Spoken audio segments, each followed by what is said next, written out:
What if I told you that millions of seniors and disabled Americans are missing out on a 337 monthly raise, not because they don't qualify, but because the system simply isn't doing what is promised? And even worse than that, no one's talking about it until now. And this is crucial, and here's why. The year is 2025. The maximum SSI benefit is 967, but the poverty line sits at 1,304 a month.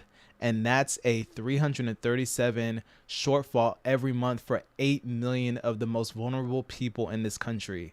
That's more than $4,000 a year just missing. So in this video, I'm pulling back the curtain on this crisis and exposing what exactly is broken and what's changing in 2025 and what needs to happen right here and right now. So let's get straight to the math.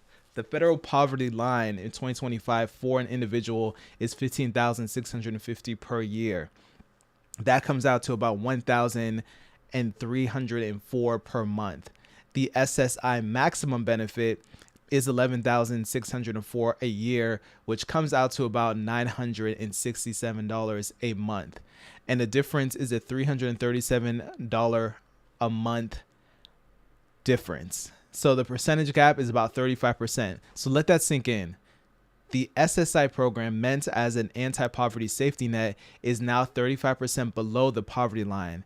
That's like saying, hey, we'll help you, but not enough to be able to keep you out of poverty. And that's exactly what's happening. And this isn't just numbers. These are real people. So SSI helps adults with disabilities, seniors over 65 with no savings, children with severe disabilities, and low-income families. And listen to this. When SSI launched back in the early 1970s, it was sold to American people as a promise, a lifeline to be able to keep the elderly and disabled out of poverty. And the law's intent was simple. No American who is aged or disabled should have to live below the poverty line. And in those early years, the SSI benefits were directly tied to the federal poverty threshold. If the cost of living went up, SSI was supposed to be able to rise with it, ensuring that recipients could cover the basic needs of life: food, shelter, medication, transportation. But here's where the promise got broken. Over the decades, Congress stopped adjusting the base SSI formula to be able to match poverty lines. Instead, they shifted to the cost of living adjustments, also known as COLA, which sounds good on paper, but there's a big flaw, and most people don't even know about this. So here's the flawed measurement. So COLAs are calculated using something called the SPIW, which is the Consumer Price Index for urban wage earners and clerical workers. And that means the benefit increases are pegged to spending habits of people who are working full-time jobs, not for retirees, and not people with disabilities, not people who are low income population. SSI is supposed to be able to protect. Here's the crazy part. Older Americans and disabled individuals do not spend like urban wage workers. A huge chunk of their budget goes to healthcare, prescription drugs, medical equipment, and things that have skyrocketed in price far beyond what that general inflation rate is. Meanwhile, the SPIW tracks items like electronics, gas prices, which don't necessarily directly affect SSI recipients nearly as much as it does for full-time workers. So every time we get a COLA increase, it's like using the wrong thermometer to measure a fever. The numbers don't really reflect the real pain people are feeling. And the numbers that should scare you: between 2000 and 2025, COLAs have boosted SSI benefits by 83%. It sounds pretty decent, doesn't it? Almost like progress, but when you line up that number against the actual increase in cost for essential goods and services, 145%, for instance, the truth hits hard.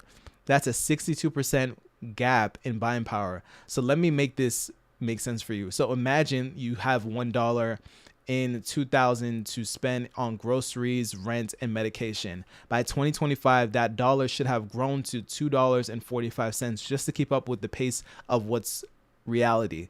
But with SSI, it only became $1.83. That's like losing 60 cents of every dollar you spend on to survive. Now picture this, trying to stretch $967 a month when rent alone has doubled since 2000, or trying to be able to afford insulin when its price has gone up 600% in some areas. And the emotional toll on this is pretty high. I want you to think about this, right? The result of this is SSI recipients are falling further behind every single year, not because they're irresponsible or lazy, but because the system meant to protect them is failing at its most basic job. So we're talking about seniors skipping lines so they can buy heart medication, disabled veterans rationing oxygen tanks or inhalers, families of disabled children choosing between keeping the lights on or buying a specialized wheelchair. And this is what a broken promise looks like. Not a headline, but millions of quiet, everyday struggles that don't make the news cycle. And here's the most heartbreaking part. It wasn't supposed to be this way. SSI was never meant to let people fall this far below the poverty line. It only happened because lawmakers stopped tying the benefits to poverty levels and left recipients dependent on an outdated COLA system that doesn't really reflect the current reality of the price of typical consumer goods and the goods that retirees are going to need. So for the COLA for 2025, the increase is just 2.5%, which is about $24 a month for the average SSI recipient. So does it close the gap? Not even close. So we have the Social Security Fairness Act, which is positive news for WEP and GPO repeals, because that means that more retirees can now be able to receive the full benefits based on their or their spouse's work. But it does not apply to all SSI recipients. Many of them didn't pay into Social Security long enough to be able to receive the lifelong disabilities. Then we have the M2513 executive memo in January that put a pause on federal assistance program spending reviews, except for Social Security and Medicare. The White House is reviewing which programs align with its new priorities. And here's the scary part. If SSI isn't high enough on their priority list, reform could be delayed even longer with this. So what exactly does this mean? Here's the simplest way to see it, right? So $337 equals 4 full grocery trips. $337 equals 100% of an average utility bill. 337% is the difference between eviction and stable housing. And you're probably already realizing that this isn't just, it's not bonus money, it's dignity money. If we don't fix this, we're telling our most vulnerable neighbors, you don't matter enough and you don't deserve to be able to live above the poverty line. And here's what most people don't understand. The SSI shortfall is a hidden crisis, not because it's new, but because it's been ignored. No one gets headlines from fixing slow policy decay. And because SSI doesn't have a strong enough lobby like Medicare or veteran benefits, it stays buried in the law. Plus, Congress hasn't updated the resource and income limits in decades. The limit for countless assets is still $2,000 a month or $2,000 for an individual. And that means if you save for an emergency, you might lose your benefits, and think about how backwards that really is.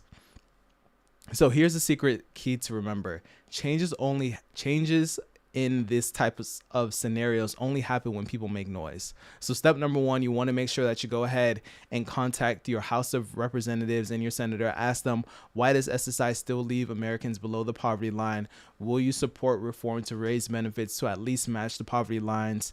Step number two is make sure you go ahead and share this video. Even if you don't need SSI, someone in your community does, and this will impact you long term when you get to that age. Step number three, watch out for more SSA updates. There's new tools like the My Social Security account now showing you the COLA changes faster. And if you're unsure, if you're owed more, make sure you go ahead and check there. And I'll never forget this, right? So this is going to be really, really important for you all to understand that that's the reality that a lot of people are facing right now. And here's the thing. We can fix it, but we just have to speak up as a group and as a community. So again, make sure you go ahead and share this, like it. It's going to help this channel be able to get more people to be aware of this. And I will see you in the next one. Take care.